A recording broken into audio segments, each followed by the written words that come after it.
Kanya naman, oh, gwapong-gwapo. Ito malupit. Ruel of Malalag. Ano ba? So, kaya ito dinala ko eh. Sablay yung mga camera dun sa ano. Kaya pag pinayo ka naman manood ng video natin. Kaya pala. Kaya ito na lang. Shoutout po, Mega Love shoutout. Yan, Mega Love shoutout ha. Kita nyo naman sa mansion sa farm ng mga matubang namin. Ang lawak lang. Ang lawak, ang ganda, no? Ano masasabi mo, Insan? Ano po, sobrang sarap po dito mabuhay. Ang ganitong setup po mga kalingap. Na-miss ko po yung lugar po namin. Ganito din po doon sa Milaging. Maraming salamat, Insan. Thank you very much. Okay. Well, message mo raw sa mga viewers. 5 million na ito. 5,000. Sorry po sa mga maraming salamat po sa mga napagpunan ng pagbati sa akin through sa personal and maging sa message po. Maraming salamat sa sa mga nag-share po ng blessing sa akin. Ilang taon na raw si Ruel? Sabi rito, ilang taon ka na Kuya Ruel? O yan. O 25. Bata pa. Una sa lahat, syempre binabati muna natin ng maligayang kaarawan ang aking insan na si Ruel of Malalag.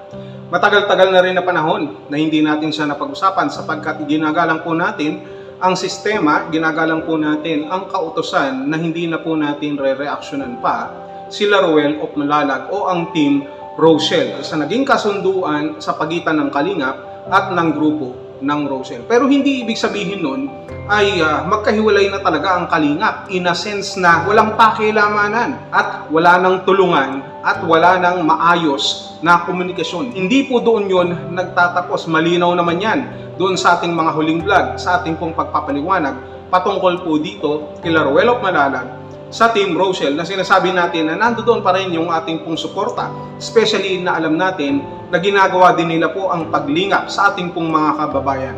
Doon, wala na tayong pag-uusapan pa dahil naipaliwanag na rin yan ni Kuya Bal Santos Matubang, nila Kalingap Rap at ng ating pong mga tagapanguna sa Kalingap. Kaya hindi na natin dapat pang bigyan ng issue. At wag naman sana magagalit yung iba sapagkat nandito lamang tayo para magpakita ng suporta, especially na tayo ay nakikisaya sa pagdiriwang ng kaarawan ni Ruel of Malalag. Kaya wag na sanang uling gawan ng mga issue pa na, bakit kayo nagre-reaction kay Ruel? O di ba hiwalay na sila Langga, Rachel at si Dodong Ruel sa Kalingap? Bakit nagre-reaction pa kayo? Bakit pinag-uusapan nyo pa? Wag pong gano'n ang ating pong mga kaisipan sapagkat lumalabas lamang yung ating pong pagiging immature. Inihiwalay po natin ang ating pong mga ginagawa sa social media at ganun din naman sa ating personal na buhay. Kita nyo naman, di ba? Kila Kalingap Rap, sila Kuya Bal, ang K-Boys nandoon kasama ni Ruel na kumakain, na nagdiriwang, nagsiselebrate ng kanyang kaarawan na parang walang nangyari. Kaya, huwag na kayong magalit. Huwag na kayong malungkot sapagkat walang samaan ng loob na nangyayari kaya hindi na rin dapat sumama ang inyong kalooban. Maging masaya na lamang kayo na kahit magkahiwalay ang komunidad ng Rochelle at ng Kalingap ay nandoon pa rin yung kanilang pagbubuklod sa mga personal na bagay, sa mga bagay na kailangang pagtulungan at sa mga bagay na kailangan pagsamahan. Yun ang tunay na sumusuporta. Parang walang nangyari.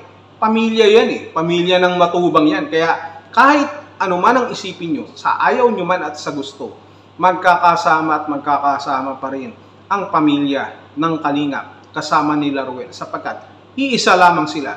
Silang mga matubang. Ang tanong ngayon dito, ano kaya ang pwede mong mairegalo kay Ruel? Hindi naman kailangan dito ng material, ng pinansyal. Hindi naman sa lahat ng pagkakataon kapag nagbigay ka ng iyong regalo kay Ruel, kailangan material, kailangan pinansyal. Mas importante pa nga yung bibigyan mo si Ruel ng kapayapaan ng kanyang pag-iisip na hindi mo na kailangan makipag-away. Napapalawakin mo na lang ang iyong pangunawa kapag nagtatagpo ang landas ng Team Kalingap at nila Ruel. Iwasan na yung pagiging bitter at maging halimbawa na lamang ng pagkakaisa. Doon pa lang, pinakadabis na yan na regalo para kay Dodong Ruel. Hindi ba? Stop the hate. Baka kasi iniisip ng iba, gusto nyo ngayong bumalik si Dodong Ruel pagkatapos yung palayasin sa Kalingap.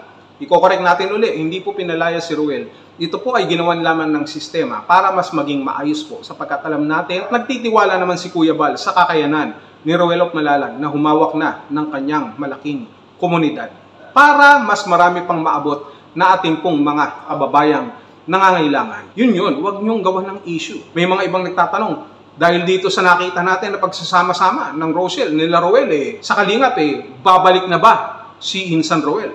Babalik na ba si Ruel of Malalag sa Kalingap? Well, hindi natin masasabi. Sa pagkakataon na ito, okay naman ang grupo ni Ruel. Okay naman ang Kalingap. Wala naman nagiging problema. Ang gumagawa lamang ng problema, yung mga taong hindi mapakali, yung mga taong ayaw ng pagkakasundo at kapayapaan.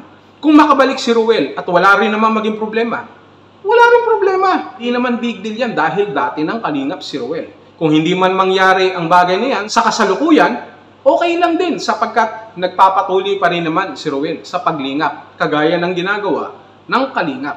Kaya babalik ba si Ruel o hindi? Pero sa tingin ko, ang mas magandang katanungan dyan, babalik na ba yung mga taga-suporta ni Ruel na nasaktan nung nakaraang panahon?